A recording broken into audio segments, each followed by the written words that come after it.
सुप्रभात बच्चों। कक्षा 7 के सभी बच्चों का मैं आपकी संस्कृत शिक्षिका अनीता त्रिपाठी आपका हार्दिक स्वागत करती हूँ। बच्चों, इससे पहले आपको 2 अध्याय पढ़ाया जा चुका है। आज मैं आपको आपका तीसरा अध्याय स्वावलंबन पढ़ाने जा रही हूँ और यह आशा करती हूँ कि आप इसको बहुत ही ध्यानपूर्वक पढ़ेंगे। बच्चों, जैसा कि मैं आपको जब कक्षा में पढ़ाती थी तो उस विषय से संबंधित एक कहानी अवश्य सुनाती थी ताकि आपके समझ में वह पाठ जल्दी से आ जाए। परंतु ये जो स्वावलंबन पाठ है जो मैं आपको पढ़ाने जा रही हूँ, तीसरा पाठ, इसकी जो कथा है, कहानी है, बहुत अच्छी है और प्रेरणादायक है। स्वावलंबन, जैसा कि इसके नाम से ही पता चल रहा है कि आत्मनिर्भरता मतलब कि सेल्फ डिपेंड मतलब जैसे कि आप लोग किसी दूसरे के ऊपर निर्भर ना रहो, अपने सब काम स्वयं करना, किसी के ऊपर भी कभी भी आश्रित ना रहना स्वावलंबन कहलाता है। आइए मैं आपको यह आपका तीसरा पाठ, तृतीय पाठ स्वावलंबन पढ़ाती हूँ। एक पंक्ति मैं संस्कृत की बोलूँगी, फिर उसके बाद उसका हिंदी अनुवाद करूँगी। आप बहुत ही ध्यानपूर्वक इस अध्याय को पढ़िएगा। कृष्णमूर्ति ही श्रीकंठश्च मित्रे आस्ताम। कृष्णमूर्ति और श्रीकंठ दोनों मित्र थे। श्रीकंठस्य पिता स्मृधा आसीत। श्रीकंठ के पिता बहुत ही धनवान थे। स्मृधा मतलब धनवान थे। अतः तस्य भवने सर्वविधानि सुख साधनानि आसन। अतः उसके घर में सभी प्रकार के सुख सुविधा के साधन उपलब्ध थे। क्योंकि वे बहुत धनी थे तो इसलिए उनके घर में सारी सुख सुविधाएं उपलब्ध थी। तस्मिन् विशाले भवने चत्वारिंशत् स्तंभा आसन। उनके उस विशाल भवन में, उस विशाल मकान में 40 खंबे थे। स्तंभा मतलब खंबे थे। तस्य अष्टादश प्रकोष्ठेषु 50 गवाक्षः 44 द्वाराणि 36 विद्युत व्यंजनानि च आसन। उनके घर में कितने बड़े खंबे थे? 40 बड़े खंबे थे। और देखिए वहाँ पे क्या क्या था। वहाँ पर 18 कमरे, अष्टादश प्रकोष्ठेषु 18 क्या थे? कमरे। और क्या थे? 50 गवाक्षः। 50 मतलब 50, 50 मतलब 50 और गवाक्षा मतलब खिड़कियाँ, 50 खिड़कियाँ थी। और क्या थे वहाँ पर? 44 द्वाराणी और 44 दरवाजे। 44 मतलब 44 दरवाजे थे। 36 विद्युत व्यजनानी, विद्युत व्यजनानी बोलते हैं पंखे को। और उनके घर में 36 पंखे थे। 36 मतलब 36 विद्युत व्यजनानी पंखे थे। क्योंकि बहुत पैसे वाले थे, बहुत धनवान थे, तो उनके घर में कितने थे? 36 पंखे थे। तत्र 10 सेवकाः निरंतरम कार्य कुर्वन्ति स्म। वहाँ पर 10 नौकर हमेशा कार्य करते रहते थे। उनके घर में 10 नौकर, किसके घर में? श्रीकंठ के घर में 10 नौकर निरंतर कार्य करते रहते थे। परम कृष्णमूर्ति माता पिता च निर्धनौ कृषक दंपत्ति। परंतु कृष्णमूर्ति के माता पिता, अब जो उसका मित्र था ना कृष्णमूर्ति, परंतु कृष्णमूर्ति के माता पिता निर्धन यानी गरीब, कृषक दंपत्ति किसान पति पत्नी थे। तस्य गृहम आडंबरहीनम साधारणश्च आसीत।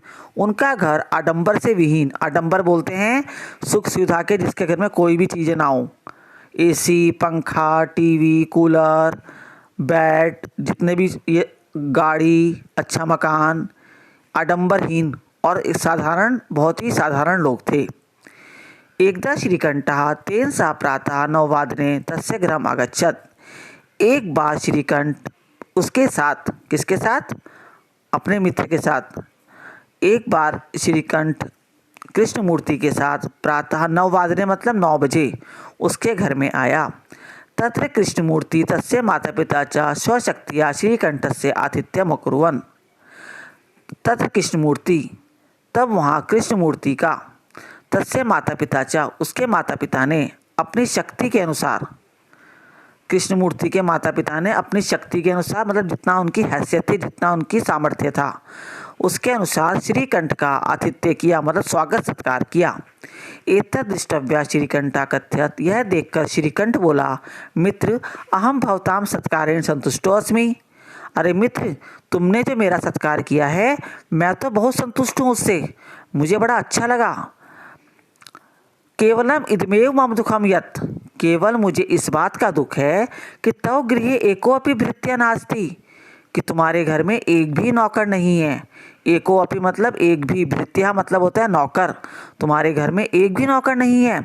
मम सत्काराय भवताम बहु कष्टम जातम, जो तुमने मेरा स्वागत सत्कार किया है उससे तो तुम्हें बहुत कष्ट हुआ है, क्योंकि उसके यहाँ तो बहुत सारे नौकर थे। उसको ये लगा कि भाई मेरे यहाँ तो बहुत सारे नौकर हैं और सब काम नौकर करते हैं, परंतु इसके माता पिता ने और इसने जो मेरा सत्कार किया है इससे तो उनको बहुत कष्ट हुआ होगा। मम गृहे तो वह कर्म करास्ति, मेरे घर में तो बहुत सारे नौकर हैं।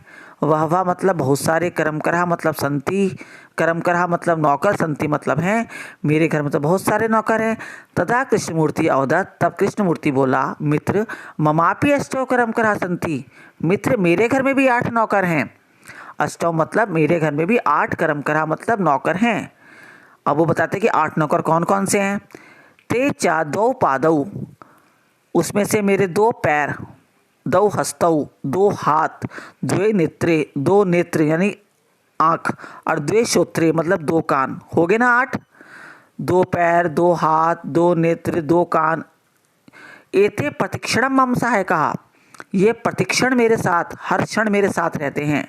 किंतु तव भृत्या सदैव सवर्तः च उपस्थिता भवितुं न शक्नुवन्ति, किंतु तुम्हारे नौकर तो सदा तुम्हारे साथ उपस्थित नहीं रहते हैं, कभी कभी छुट्टी भी कर जाते हैं नौकर, कभी कभी नौकर काम चोरी भी कर जाते हैं, कभी कभी वे आते भी नहीं हैं, किंतु तुम्हारे नौकर तो हमेशा तुम्हारे साथ नहीं रहते हैं। त्वं तु स्वकार्यात् भृत्याधीना, तुम तो अपने सभी कार्यों के लिए नौकरों के अधीन हो, नौकरों पर डिपेंड हो, तुम्हारे सब काम नौकर करते हैं, तुम तो सब कार्य अपने नौकर से करवाते हो। यदा यदा देते अनुपस्थिता, जब जब वह अनुपस्थित होते होंगे, जब जब वह अनुपस्थित मतलब जब जब वह नहीं आते होंगे, तदा तदा त्वम कष्टम अनुभवसी, तब तब तुम्हें बहुत कष्ट होता है ना। अब आप देखो, यदि घर में एक दिन आपके घर में काम वाली जो आंटी हैं वो नहीं आती हैं तो मम्मी को कितना काम करना पड़ता है ना, सारे काम खुद इकट्ठे हो जाते हैं सुबह से दोपहर तक के, और सारे काम मम्मी को सारे काम खुद करने पड़ते हैं, कितना कष्ट होता है। और यदि यही काम हम अपने हाथ से कर लें तो हमें कोई भी दुख नहीं होगा, क्योंकि हमें पता है कि हमें ही करना है ये, तो वो काम हम जल्दी से कर लेंगे और हमें कोई कष्ट भी नहीं होगा। तो वो कहता है कि यदा यदा ते अनुपस्थिता, जब जब तुम्हारे नौकर अनुपस्थित रहते होंगे, तदा तदा त्वम कष्टम अनुभवसी, तब तब तुम्हें कष्ट का अनुभव होता होगा। स्वावलंबने तू सर्वदा सुखमेव, स्वावलंबन तो हमेशा सुखदायी होता है, अपना काम हमें हमेशा करना चाहिए, हमेशा वह सुखदायी होता है। न कदापि कष्टम भवति, उससे किसी भी प्रकार का कोई कष्ट नहीं होता है। श्रीकंठा अवदत्त, श्रीकंठ बोला, मित्र त्ववचनानि श्रुत्वा मम मनसि महति प्रसन्ना जाता, हे मित्र तुम्हारी वचनों को सुनकर तो, तुम्हारी बातों को सुनकर तो मैं बहुत प्रसन्न हुआ। अधुना अहमपि स्वकार्याणि स्वमेव कर्तुम इच्छामि, अब मैं भी अपना सभी कार्य, स्वकार्याणि मतलब अपना सभी कार्य, स्वमेव खुद करना चाहूँगा। भवतु 12:30 वादनमिदं सम्प्रति गृहं चलामि, अब मैं भी अपना कार्य स्वयं ही करूँगा। ठीक है, अब 12:30 बजे हैं, 12:30, द्वादश माने होता है 12, सार्ध मतलब आधा, मतलब 12:30, अब 12:30 बज रहे हैं। सांप्रतम गृहं चलामि, अब मैं अपने घर चलता हूँ। अब मैंने आपको इस पाठ को अच्छे से समझाया है।